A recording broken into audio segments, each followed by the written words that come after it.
tesalonicenses es conocida como la iglesia modelo, la iglesia idónea, como por ejemplo la iglesia de Corinto es conocida como una iglesia rebelde, desordenada, así como por ejemplo Pablo estaba enojado, deja entrever la carta con los Gálatas. La iglesia de tesalonicenses que reciben esta revelación del arrebatamiento es conocida como la iglesia idónea, una iglesia de una fe tremenda, una iglesia muy entregada a Cristo. La iglesia de tesalonicenses fue fundada por el apóstol Pablo y compañía. La fundación de esta iglesia la podemos encontrar en el capítulo 16 de Hechos, cuando Pablo se dirige en su segundo viaje misionero. El Espíritu Santo le impide avanzar, Dios le impide avanzar, y él tiene una visión con un varón macedonio en el capítulo 16 de Hechos. Y entonces, después de él tener esta visión, él entiende que tiene que ir a predicar a Macedonia, en Grecia. Entonces, después de tener esta visión y dirigido por el poder del Espíritu Santo, Pablo se dirige a Macedonia. Porque para entender el arrebatamiento tenemos que entender el libro de Tesalonicenses en cierta medida, porque la epístola a los tesalonicenses es el primer escrito cristiano. No fueron los evangelios, no fueron las demás cartas. La epístola de tesalonicenses es el primer escrito cristiano. Y esto se escribió en el año 51 después de Cristo, y el apóstol Pablo escribió desde Corinto esta epístola a los tesalonicenses. Entonces debemos preguntarnos cuál es la diferencia entre carta y epístola. Esto es una epístola. ¿Qué es una epístola? Por ejemplo, una epístola se da en el contexto. Ejemplo, hay un problema en un lugar, o hay un problema, por ejemplo, en la iglesia de Paraguay, y el pastor de la iglesia de Paraguay está en su casa. Para resolver el problema, ¿qué es lo primero que hace nuestro pastor? Manda un WhatsApp, ¿cierto? O escribe un correo electrónico, o manda un mensaje. Hay un problema circunstancial y él escribe para solucionar este problema. Entonces, en Tesalonicenses se presentó un problema, y el apóstol Pablo, para resolver este problema, para resolver estas dudas, él escribió esta epístola. Las epístolas se escribían para escribir problemas contingentes y circunstanciales en la iglesia del Señor. El apóstol Pablo alcanzó a estar 2 semanas en esta ciudad y tuvo que huir por la persecución de los judíos que estaban matando a los que se convertían a Cristo. En aquella ciudad, creer en Jesús era tener que enfrentar la muerte y la persecución, y muchos hermanos que se habían convertido a Cristo habían sido muertos por su fe. Y a raíz de esto vamos a encontrar esta linda revelación y esta enseñanza cuando Pablo nos habla del arrebatamiento o de la venida del Señor. El apóstol Pablo estaba enamorado de esta iglesia. Él sentía mucho afecto, él estaba tan apasionado por esta iglesia que en el capítulo 1 de Tesalonicenses dice: si me es necesario dar la vida por ustedes, yo la voy a dar. Porque él alcanzó a estar 2 semanas en esta iglesia, en este lugar, en esta ciudad, fundando esta iglesia.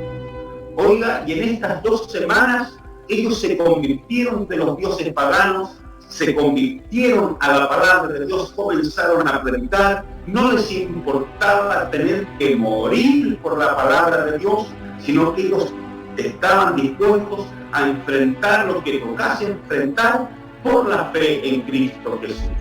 Entonces, visto esto, el apóstol Pablo, que tuvo que salir huyendo a causa de la persecución de los judíos, ya no puede volver, porque el relato nos va a decir que Satanás impedía volver a Tesalonicenses, envía a Timoteo. Él alcanzó a estar 2 semanas, y yo creo que por su mente pasaba, ¿no? Estos se arrepintieron, volvieron atrás, se desanimaron, ya no son cristianos. Entonces envía a Timoteo Y cuando Timoteo vuelve, oye, increíblemente, sorprendentemente, él trae excelentes noticias para el apóstol. Resulta que estos hermanos seguían adelante en la fe, seguían predicando, seguían anunciando el mensaje, seguían perseverando.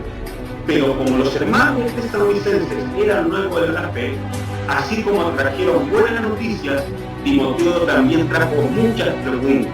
Y en este contexto se da la palabra que vamos a leer y se da la palabra que un poco nosotros vamos a enseñar, que se encuentra en el capítulo 4, en el verso 13 en el primer libro de Tesalonicenses, que dice así, el título, la ayuda del Señor.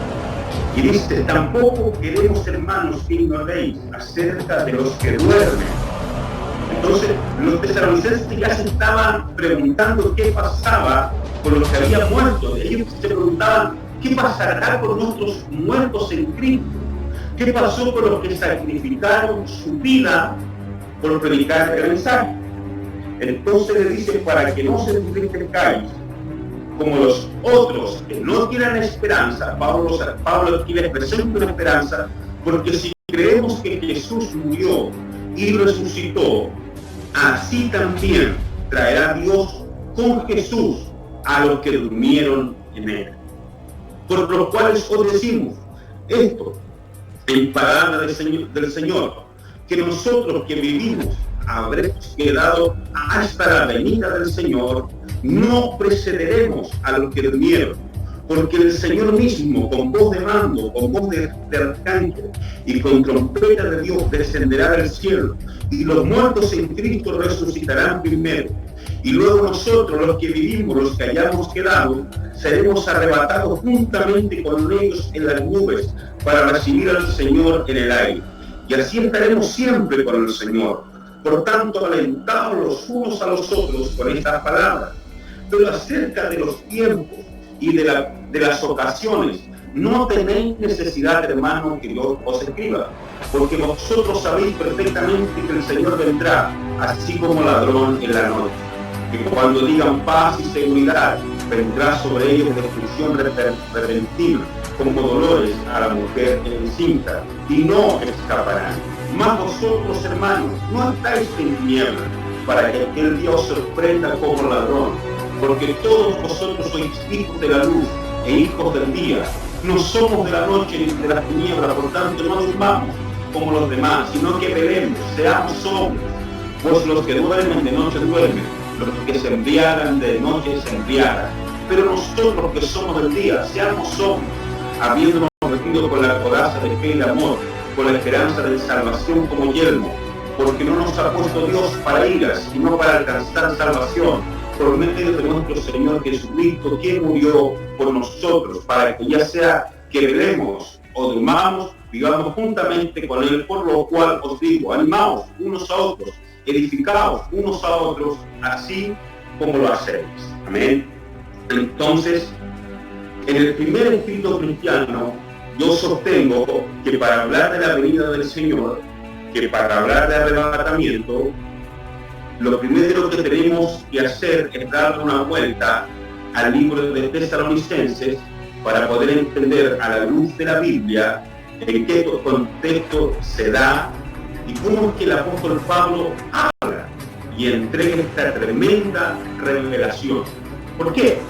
Porque en el Antiguo Testamento, hasta la época intertestamentaria, siglo II, siglo III a.C., los judíos no creían en la vida eterna, no porque no quisiesen creer o no porque no creían, sino porque no se les había anunciado o no se les había revelado la vida eterna y menos el arrebatamiento. Quien vino a revelar la vida eterna, también la Trinidad y también que hay una esperanza después de esta vida, fue el Señor Jesús.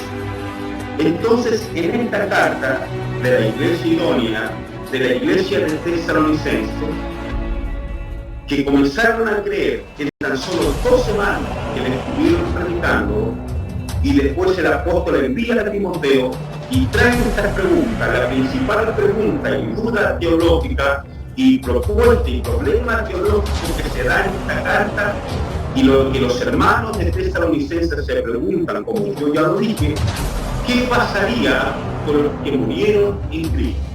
¿Qué pasó con sus familiares que habían creído en Cristo y habían muerto a causa de su fe? Entonces el apóstol Pablo le dice, no se preocupen, estén tranquilos, y que esto sea vuestra esperanza, que esto sea vuestra alegría. Dense aliento con esta palabra. ¿Cuál palabra? Que los que murieron en Cristo van a resucitar. Que los que murieron en Cristo no están muertos, solo duermen. Y ellos serán resucitados cuando el Señor venga entre las nubes a buscar a su pueblo, a buscar a su iglesia, a buscar a sus hijos. Entonces, este era el problema circunstancial, este era el problema contingente que estaba viviendo la iglesia de Tesalonicenses, la iglesia idónea. Entonces, hoy en día nosotros también tenemos un problema. Nosotros también estamos enfrentando una crisis. A nosotros también se nos están muriendo familiares en Cristo. Entonces el Señor nos da esta esperanza. El Señor nos da esta palabra, al igual que a los de Tesalonicenses, que tengamos fe, que hay una esperanza, que si ellos murieron en Cristo, serán resucitados y tendrán vida eterna. Esta palabra es para nosotros. ¿Y cuándo esto pasará, querido hermano Esteban, querido pastor, queridos hermanos?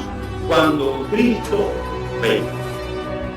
Entonces, cuando hablamos de arrebatamiento, la palabra arrebatamiento viene de una palabra griega, y la palabra más exacta para arrebatamiento sería zarpazo. O sea, el Señor nos va a zarpar y nos va a sacar de esta tierra y nos llevará a las nubes.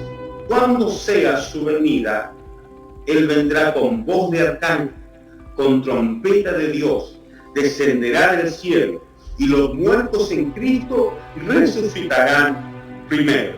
Yo sé que a lo mejor esta palabra todavía es ambigua. Esta palabra como que ya no causa mucha sensación o ya no llama tanto la atención entre los mismos cristianos o entre las personas que me están viendo. Pero esta debe ser nuestra principal esperanza. Esta es la promesa para los cristianos. Esta es la esperanza para los cristianos que están sufriendo, los que no están sufriendo, pero yo creo que la mayoría están pasando dificultad y tribulación. Es que Cristo vendrá a arrebatarnos. Es que Cristo vendrá a buscarnos de un momento a otro.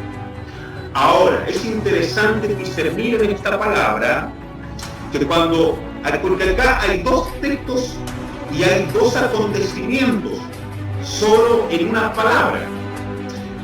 No voy a profundizar mucho en esto, quisiera que ustedes investiguen, porque hay muchas respuestas y muchas propuestas conforme a esto, pero acá la Biblia, que nosotros acabamos de leer, el texto de la perícopa, nos habla de la venida del Señor y nos habla del día del Señor.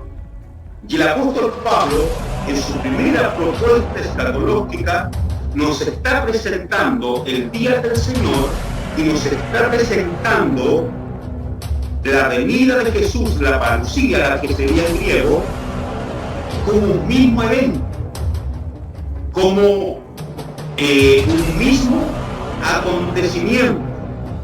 Entonces ahí nos va a quedar a nosotros interpretar, estudiar, investigar cómo será esto, porque la mayoría de las posturas dividen estos eventos. Uno dice que será antes, otro que será en medio, otro que será después, otros sostienen que será de una sola vez todo, pero acá el apóstol Pablo nos está diciendo que el día del Señor es una palabra totalmente antiguo testamentaria. Oseas, Esdras, Daniel, Isaías nos van a hablar del día del Señor, y dice que será un día de ira, será un día terrible para el pueblo a causa de su desobediencia, pero también será un día donde ellos se van a convertir y se van a reconciliar completamente con Dios.